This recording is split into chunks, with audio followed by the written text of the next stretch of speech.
Happening again, lads. It's actually happening again. Arsenal are bottling the Premier League. But are they really? Like, they are 4 points clear now, but you look at the results, Man City haven't been great and they're still catching up with them. Arsenal were, of course, held last night at Brentford. Queeveen Kelleher, the hero at the end, keeping Brentford in that game, but just more drop points for Arsenal, and they just don't seem to have that killer instinct, do they? They just don't really seem to have that like energy or passion or just ability to go and run away with the league like we've done or like Man City have done in recent years. Like they're a good team, but like would you really think they'd go on a 10 game winning streak? Like they don't really have that same fear factor that Liverpool or Man City had over them years where we were hitting like nearly 100 points a season basically. Like that I just could never see this Arsenal team getting upwards of like 95 points in a league season. I was only talking to a friend last night who's an Arsenal fan, and even just listening to him, like he's not at all confident of them actually doing it. And this was before the Brentford game. So even now, like they're even closer to Manchester City, but it did just remind me of that like anxiety and existential dread when you're in the title race with Manchester City. Like you just know that Manchester City could win 12 games on the bounce. You draw one game and win 11, and the whole league is over. Like just, I'm not saying I'm glad we're not in the title race, but definitely listen to him. There's a little bit of that anxiety that I do not miss at all when Manchester City are breathing down your neck. But it is just interesting to see like Arsenal, will Mikel Arteta bottle it once again? Like surely he can't. Like if they're ever going to win the league, it has to be this season because I'd expect we come back stronger next year. Like the players will have bedded in more. Isak will be back from injury and stuff, and Manchester City are only going to get better. Like their new signings, Semenyo, Mark Gahey, and all them lads are all getting another year under their belts and getting a bit more experience. And I think that chasing pack will catch up with Arsenal. And could you even call it a chasing pack at this point? Because like who is Premier League favourites now? Like the fact that Arsenal still have to go to the Etihad, I think I'm back in Man City at this point, lads. I just can't see Arsenal winning the league from this point. Like, even the next like 5 games, Man City's run is a bit more favourable, and I think Man City have a slightly harder like run in towards the end of the season. But like, if Man City get ahead of Arsenal at any point, I can just see Arsenal completely capitulating. Man City's just like drive and experience will kick in, and I think they'll just run away with it at that point. Like, we've seen what a beast this Manchester City team can be, and fair enough, it's not the same team as it was a couple of years ago, but like if you look at Man City's latest Premier League results, they've won the last two, fair enough. Then they drew, they won. They lost, they drew, they drew, they drew. Like that's a lot of points dropped, and they're still gaining on Arsenal. Like if they just like click and switch on, like they could literally run away with this. Or if they had a better run there, they'd already be clear of Arsenal. Like it is just it's such a weird one to look at that string of results and think they've actually closed the gap on Arsenal somehow. Like it just doesn't scream like Arsenal not being able to be just reined in a bit. Like Man City could definitely do it if they switch on. So yeah, like I said, I think I'll be back at Man City over Arsenal at this point. I don't know. I just really think Arsenal aren't going to win the league. But please do let me know in the comments below. Will Arsenal bottle the league once again? Welcome along to Anfield Agenda. I know that's a long intro, but my name is Conor. I'm here to talk about all the Liverpool news. We do have a story around Wolves' Matthias Mane visiting the Liverpool training facilities. We have some news around Harvey Elliott and a few quotes from Arne Slot's press conference this morning, which was only 12 minutes long, which is unusual. It was very short and sweet from Arne this morning. We're going to take a look at some of them quotes. Anyway, hit the like button, hit the subscribe button. You know all the buttons at this point. Hit the buttons. Let's start off with the Matthias Mane stuff then. This comes from Dave O.C. Kopp, who said, exclusive, the agents of Matthias Mane have visited the AXA training centre ahead of potential summer move.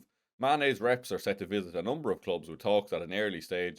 The 18-year-old has taken the Premier League by storm this season. Would you be happy with him signing for Liverpool? He has burst onto the scene like Micah Richards this year, to be fair, and look, he looks electric, he looks very speedy, he looks like a very good player, but I don't know whether Liverpool will be in the race for this one or not. Like, was he like 50 or 60 million pounds for an 18-year-old? Like, we already have Rio and Gamoja there as this young bright spark coming through. Like, look, I'd happily take him at Liverpool, but I do have my doubts as to whether Liverpool would actually fork out the cash for him unless they like really highly rate him. Like if we do rate him that highly, I'm sure we'll be willing to spend it, but I wouldn't I wouldn't bet on us signing him over someone else. I don't know where he's going to end up, but my gut would tell me it's probably not Liverpool. Like this isn't uncommon that players would like travel around and speak to different clubs, look at training facilities, speak with managers, coaches, whatever, just get a feel for like where their potential next destination could be. So I wouldn't read into this too much, the fact that he's in talks with Liverpool. Like I'm sure we're talking with a lot of young players that don't really get highlighted as well. So one to keep an eye on, but again, my gut would tell me probably not, but who knows. Little update on Harvey Elliott then. So this is from Football Insider, who say Aston Villa have no intention of signing Harvey Elliott next summer under any circumstances. Even if Liverpool agree to scrap the mandatory buy clause in his current loan deal, Villa will not pursue a move. Now there was some chatter the other day, I can't remember from what source exactly, but there was some talk that Liverpool might drop that to £20 million and we'd be willing to take that. But I think ultimately we could probably sell him for more than that. Aston Villa don't really seem to fancy him. Unai Emery doesn't really seem to want him at the club, so I'd imagine he does just return in the summer and then probably gets moved on somewhere else. I don't know where he ends up, to be fair, but I hope he does get a good move in the summer so he can at least get some game time next year. He can settle down and start to build his career back up, because you can't like understate how bad like sitting on the bench for a year is going to be for this lad. Like he's just wasted an entire year of his career really, and I'm sickened that the club haven't managed to figure something out to bring him back, or to like scrap the mandatory thing so they could actually play more at least. Like it is just, it's such a shame, and I know I've said that like 100 times on here, but yeah, I do really feel bad for Harvey Elliott in this one.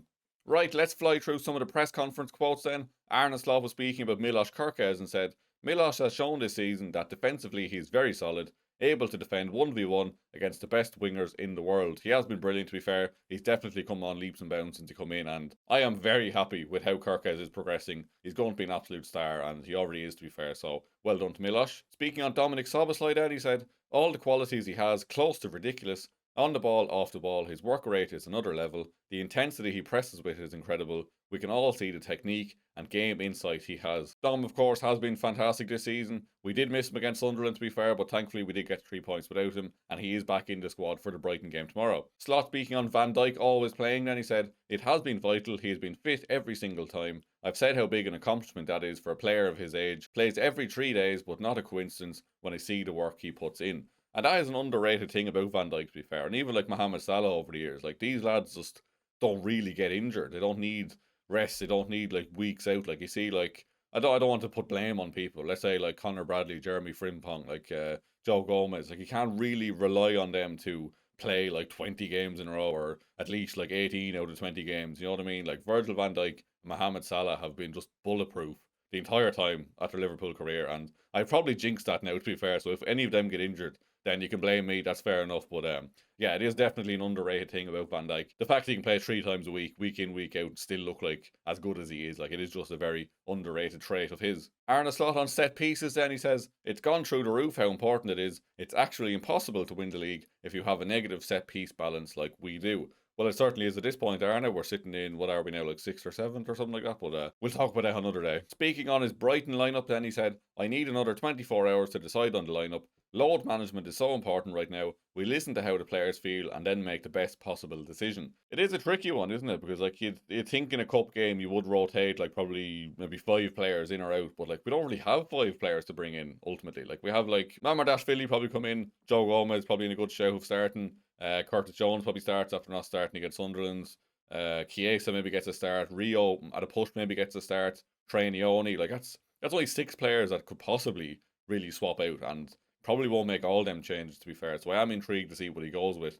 I think we'll go fairly strong, but yeah, I am intrigued to see do the likes of Trainioni and Rio and Gamoja get trusted with it, because I think it will be good for them to get some trust put into them, but I understand that we have to just try and win this game as well, so maybe he does go as strong as possible and stick with as many of his regular starters as he possibly can. Speaking on Endo then, he said he'll be out for quite a long time, but tests still need to be had, so no time frame put on Endo just yet. Speaking on defending a late lead, he said, I think Man City only had 1 shot after we scored, but it was immediately a goal, and that changes everything. Margins are so small, every single time a team has a sniff, they score. We put so much effort in before we were able to see we put so much effort in before we were able to score, and I didn't see too many differences in the final 20 minutes against Sunderland to Man City. We challenged in their box for the second, so the margins are small. One moment after 1-0, when Kanate was in a fight with Brobby, but he won the tackle and played the ball. The margins are not happening, then he turns and scores, but Ibu defended it perfectly, and those are the margins we are talking about.